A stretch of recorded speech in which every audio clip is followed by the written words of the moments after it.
बिस्मिल्लाहिर्रहमानिर्रहीम। इंडिया का पाकिस्तान पर आबी वार और इंडियन नेवी के हमले के लिए तैयारियां। ट्रंप ने मोदी को फाइनल वार्निंग दे दी है। आप देख रहे हैं मुबशर लुकमान चैनल। मेरा नाम मुबशर लुकमान है। पाकिस्तान में दाखिल होने वाला सैलाब कुदरती आफत नहीं है, ये भारत का आबी हमला है।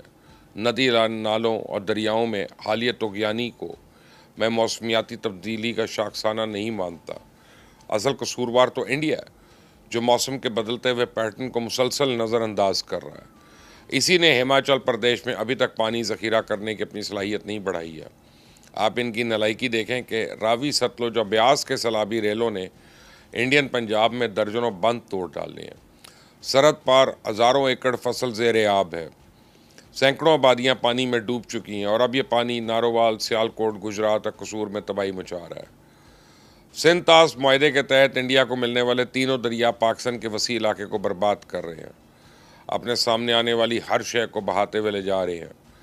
पाकिस्तान को इंडिया से पूछना चाहिए कि तुम तो सिंध-तास मुआहदे को मानते ही नहीं थे, फिर अब सतलुज, रावी और ब्यास से पानी के रेले क्यों छोड़ रहे हो? मोदी सरकार से सवाल तो होना चाहिए कि तुम तबाही में तो ज़बरदस्ती हमें हिस्सेदार बना लेते हो, लेकिन खुशहाली में साझेदारी क्यों नहीं करते? इनसे जवाब तो लेना चाहिए कि इंसानी हमदर्दी की बुनियाद पर अगर हम सैलाब की पेशगी इतला ही दे सकते तो फिर साल के बाकी 11 महीने इस बाव पे हमारा हक क्यों नहीं तस्लीम करते? ये कैसी साझेदारी है? ये कैसी शराकतदारी है? ये कैसी हमसाईगिरी है? ये कैसी नाइंसाफ़ी है कि सैलाबी लहरों पर तो हमारा बराबर का हक तस्लीम किया जाता है, हमारे हिस्से से ज़्यादा सैलाबी पानी हमारे यहाँ भेज दिया जाता है, लेकिन बहाव अगर मामूल पे हो तो फिर हमें पानी की बूंद बूंद के लिए तरसाया। आखिर क्यों हम हर 3 साल बाद भारत का इस जुल्म बर्दाश्त करें?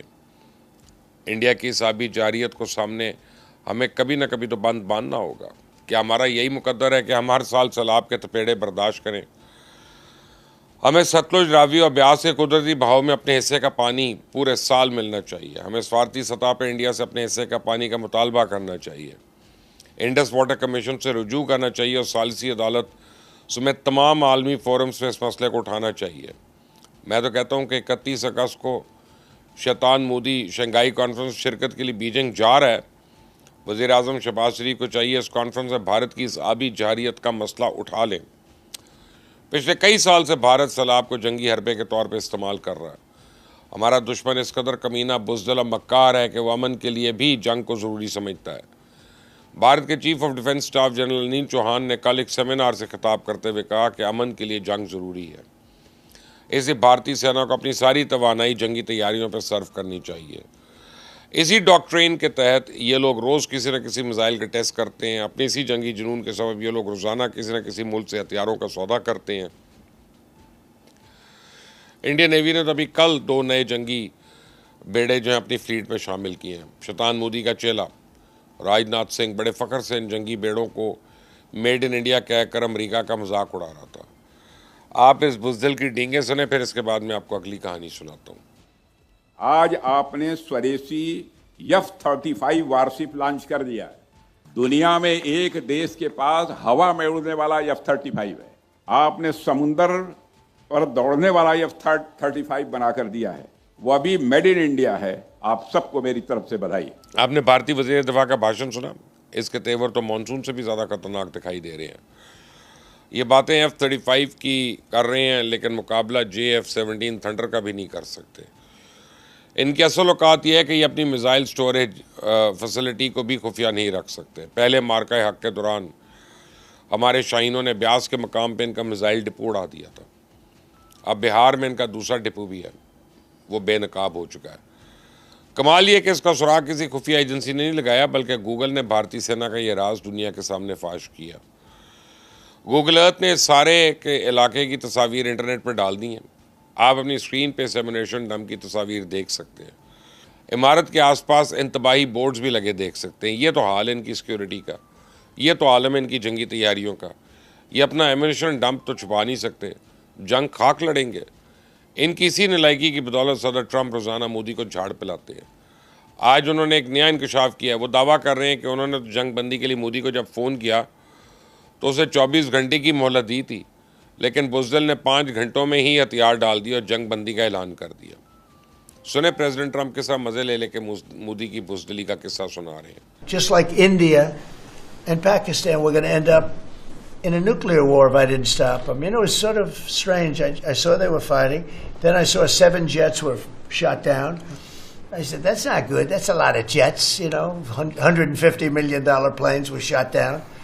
A lot of them. 7, maybe more than that. They didn't even report the real number.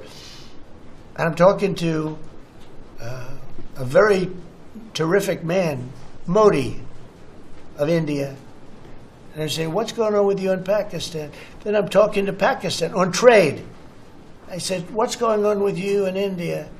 And the hatred was tremendous. Now, this has been going on for a hell of a long time, like sometimes with different names for hundreds of years. But I said, what's going on? I said, I don't want to make a trade deal. No, we want to make a trade deal. I said, no, I don't want to make a trade deal with you. You're going to have a nuclear war. You guys are going to end up in a nuclear war. And that was very important to them. I said, call me back tomorrow, but we're not going to do any deals with you, or we're going to put tariffs on you that are so high. You were there, Howard, right? Yep. You're going to put tariffs on you that was so high, I don't give a damn. Your head's going to spin. You're not going to end up in a war. Within about 5 hours, it was done. आपने सुना president Trump ने अपनी गुफ्तगू के अख्ताम में मोदी को warning दी है कि अगर इसे दोबारा जंग छेड़ने की हिमाकत की तो मजबूरन उन्हें फिर मुदाखलत करना पड़ेगी।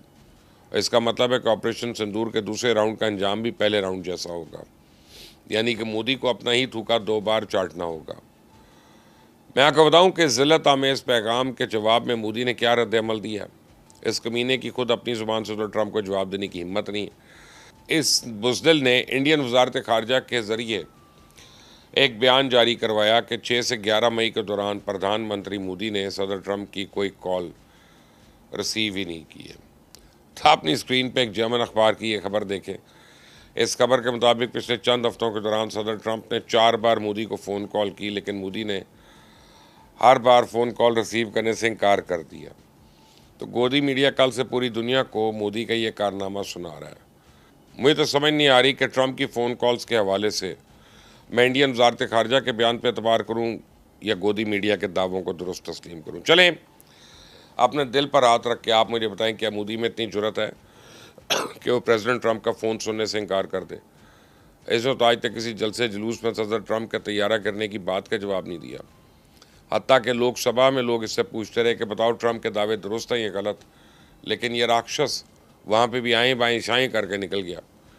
ये मीडिया पर तो एब्सोल्युटली नॉट का बयानिया बना रहा है, लेकिन करतूत इसकी ये है कि पिछले 25 और 26 अगस्त को इसकी एक टीम पूरी रात ट्रंप इंतज़ामिया की मिन्नतें करती रही कि खुदा के लिए अपना टैरिफ वापस ले लो, वरना ये नहीं ले सकते तो कम से कम कुछ कम कर दो, बदले में हम आपकी हर बात मानने को तैयार हैं। आप अपनी स्क्रीन पर इंडिया वज़ारत ख़ारजा का ये एलामिया देखें। इसमें इंडिया ने खुद एतराफ़ किया है कि वो अमेरिका से तेल, असला, रेयर अर्थ मिनरल और टेक्नोलॉजी ख़रीदने को तैयार है। ये मोदी की एब्सोल्युटली नॉट की असल हकीकत। भारतीय वज़ारत ख़ारजा का ये एलामिया सरेंडर नहीं तो और क्या है। क्या किसी को एब्सोल्युटली नॉट इस तरह मिन्नत भरे अंदाज में कहते हैं? इंडिया पे 50% अमेरिकन टैरिफ आज से नाफिज हो चुका है।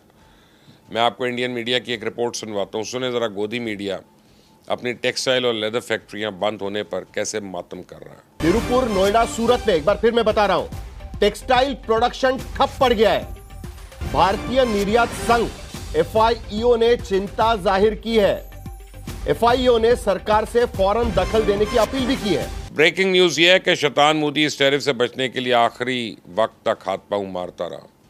वो कल पूरी रात अपनी टीम के साथ बैठा अमेरिकन टैरिफ से बचाव का रास्ता तलाश करता रहा, लेकिन अभी तक इसको वो रास्ता नहीं मिला और मिलेगा भी नहीं इंशाअल्लाह। अब ऐसा तो नहीं हो सकता ना कि आप अमेरिका को आंखें भी दिखाएं और फिर उससे रियायत की तवक्को भी रखें। अमेरिका और रशिया के दरमियान जब सर जंग जारी थी तो ये गैर जानिबदारी को नकाब ओढ़कर इस जंग में कूद पड़ा। इसने एक लंबा अरसा रूस से हथियार बटोरे, अमेरिका से टेक्नोलॉजी हथियाई। जब अमेरिका और चाइना के दरमियान तनाव शुरू हुआ तो ये चाइना का मुकाबला करने के नाम पर अमेरिका को दोनों हाथों से लूटता रहा। इस बाद मोदी ने चाइना के साथ सरहदों पर गोली ना चलाने का मुआहदा कर लिया। अब ये कमीना सदर ट्रंप को भी मामू बनाने की कोशिश कर रहा, लेकिन ट्रंप तो इसकी रग रग से वाकिफ़ है। ट्रंप जब तक मोदी को तोड़ेगा नहीं तब तक छोड़ेगा नहीं। आप देखें आने वाले दिनों में मोदी समेत पूरा इंडिया, अमेरिका और पूरी दुनिया माफिया मांगेगी, मगर इस मकार बनिए के आंसुओं पे कोई एतबार नहीं करेगा। लिख लें आप ये मेरी बात। इस चैनल को सब्सक्राइब करना मत भूलिएगा, बेल आइकॉन को प्रेस करें। Until the next time, Allah Hafiz.